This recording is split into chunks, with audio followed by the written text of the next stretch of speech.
different direction. Well, thank you, Mr. Altimire, for getting us started. And I've got to compliment you on the really neat segue that you used the Erie Canal to move to the modern transportation. That was very, very nicely done. We do have a real challenge. This week, we're going to be taking up a transportation bill that the Secretary of Transportation, who's now been in office nearly 3.5 years, and who was a member of the House of Representatives for, I think, over 20 years, and a Republican, says that this is the worst transportation bill he has ever seen. This transportation bill that we're going to be taking up is underfunded. It totally eliminates from the funding stream the public transportation sector.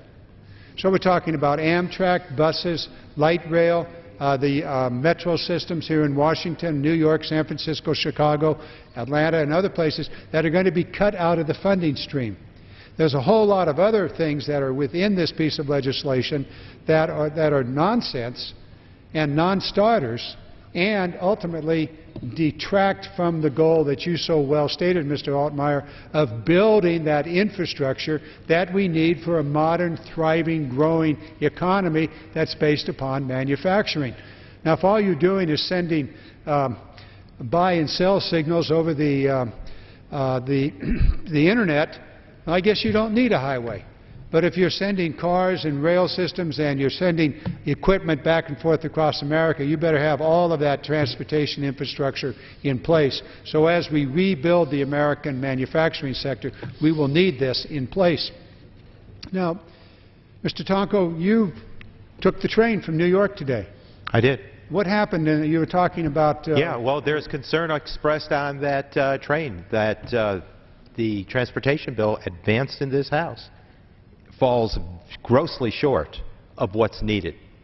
And you know, when you look at the many sectors of the transportation or rather infrastructure community, it's not just our traditional roads and bridges which require assistance.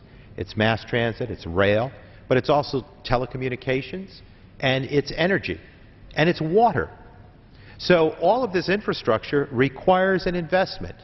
And how do we make up ground where we have underinvested in this area? Well, the President proposes a $10 billion infrastructure bank bill that will leverage government monies and private sector monies that will enable us to provide for the sorts of investments that are required. Now, investing in our transportation infrastructure has great merit. Many of us can cite those weaknesses out there. My district in Montgomery County lost 10 people when a bridge collapsed along the New York State Thruway. There are deficient bridges out around the country that need immediate attention. There are those situations where many believe we're going into a water economy in the next 10, 20 years. If that's so, how are we treating that resource of water? Are we being most efficient?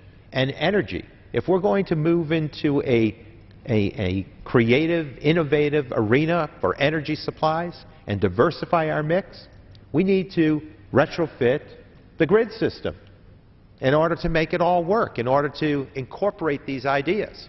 Or we can stay beholden to a fossil-based infrastructure for energy supplies, which means that we'll be beholden to nations that are oftentimes unfriendly to the United States and use those energy consumer dollars, American consumer dollars, to pour into their treasury and develop their troops to fight against the American forces. So it's an issue of national security. So there are many dynamics here that need to be addressed in a full picture view, not just dealing in some sort of snapshot of denial that does not produce an infrastructure bill that is worthy of the needs of Americans out there from coast to coast. And you know, sometimes, Representative Garamendi, you're looking for that Sputnik moment. That's what inspired our win in the global race on space. U.S. versus USSR, we gave it our all because we had that Sputnik moment, got knocked on the seat of our pants, stood up, dusted off the backside and said, never again. And we won that global race on space. What is our Sputnik moment today? Is it bridges collapsing with people dying?